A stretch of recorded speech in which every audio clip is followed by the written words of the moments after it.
नमस्कार दोस्तों, स्वागत है आप सभी का अपने चैनल एग्जामिट्यूट में। दोस्तों, आज की इस करंट अफेयर में मोस्ट इंपोर्टेंट क्वेश्चन आपके लिए लेकर आए हैं।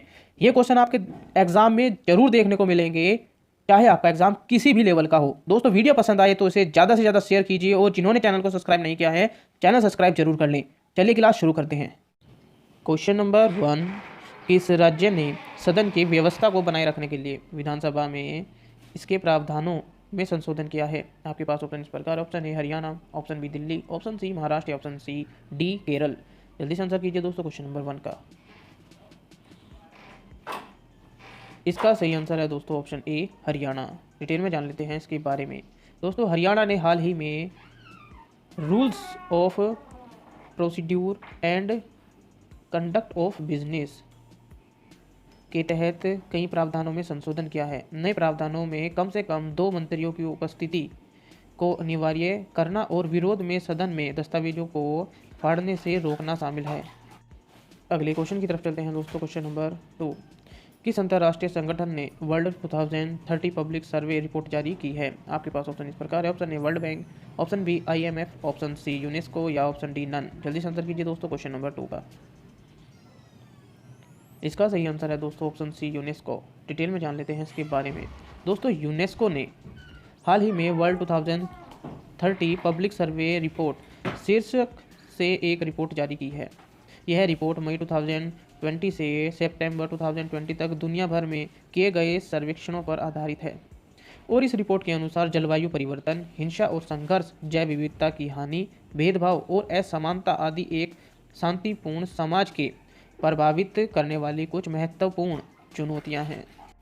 अगले क्वेश्चन की तरफ चलते हैं दोस्तों। क्वेश्चन नंबर 3, किस मंत्रालय ने women and main in India 2020 report जारी की है? आपके पास ऑप्शन इस प्रकार है, ऑप्शन ए सांख्यिकी और कार्यक्रम कार्यान्वयन मंत्रालय, ऑप्शन बी ग्रामीण विकास मंत्रालय, ऑप्शन सी पंचायती राज मंत्रालय या ऑप्शन डी खाद्य प्रसंस्करण उद्योग मंत्रालय। जल्दी से आंसर कीजिए दोस्तों क्वेश्चन नंबर 3 का। इसका सही आंसर है दोस्तों ऑप्शन ए सांख्यिकी और कार्यक्रम कार्यान्वयन मंत्रालय। डिटेल में जान लेते हैं इसके बारे में। दोस्तों, केंद्रीय सांख्यिकी और कार्यक्रम कार्यान्वयन मंत्रालय ने हाल ही में women and man in India 2020 शीर्षक से एक रिपोर्ट जारी की है।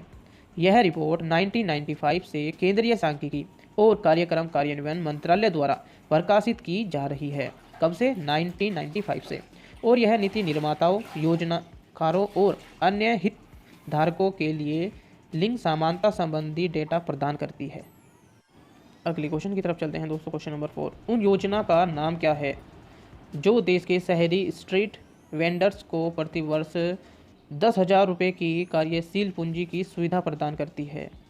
आपके पास ऑप्शन इस प्रकार है, ऑप्शन ए उज्ज्वला योजना, ऑप्शन बी प्रधानमंत्री जन धन योजना, ऑप्शन सी प्रधानमंत्री स्वनिधि योजना या ऑप्शन डी इनमें से कोई नहीं। जल्दी से आंसर कीजिए दोस्तों क्वेश्चन नंबर 4 का।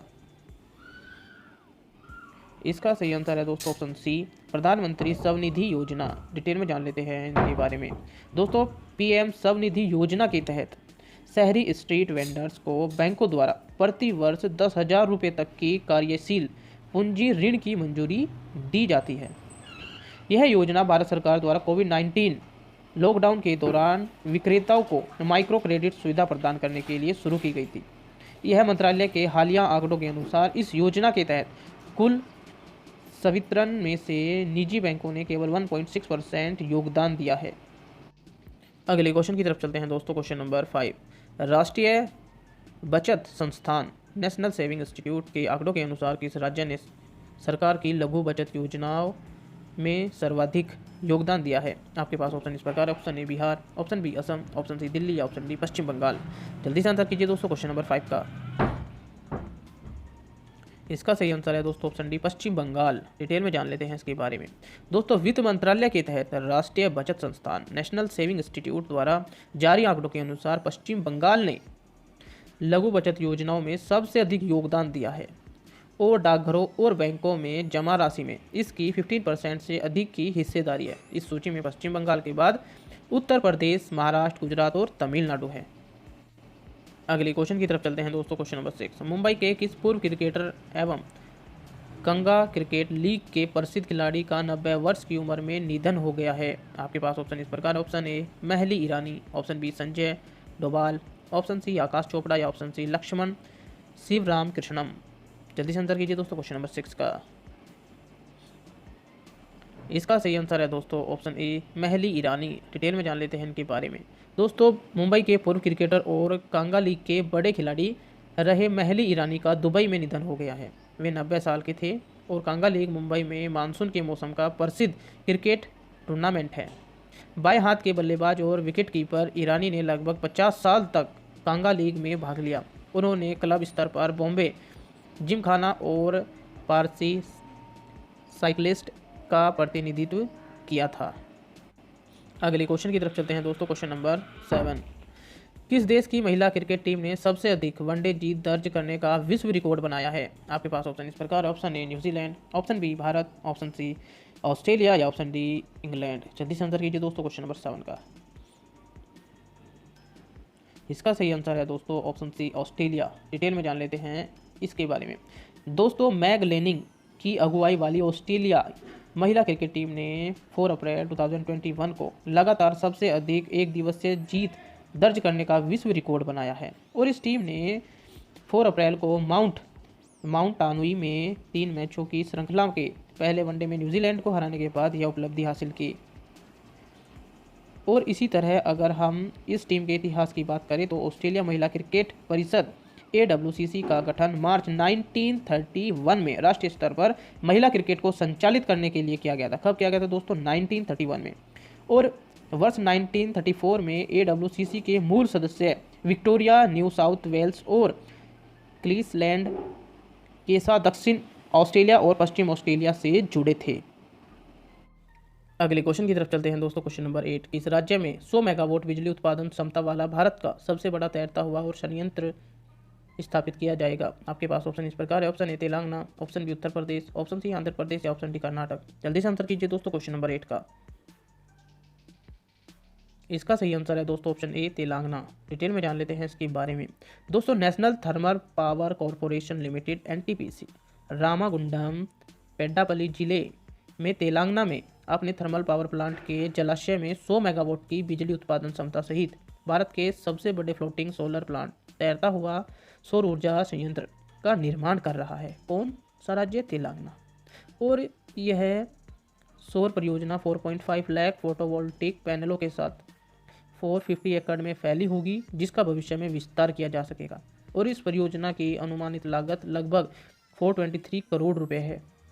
और इस परियोजना का लक्ष्य 2022 तक भारत की 175 GW की स्थापित अक्षय ऊर्जा क्षमता के लक्ष्य को प्राप्त करना है, जिसमें 100 GW की सौर स्थापित क्षमता शामिल है।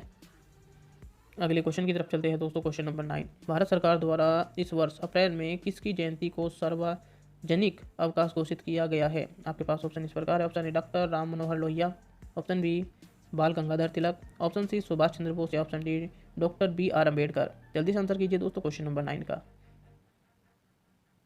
इसका सही आंसर है दोस्तों option D doctor BR Ambedkar. Detail में जान लेते हैं इनके बारे में।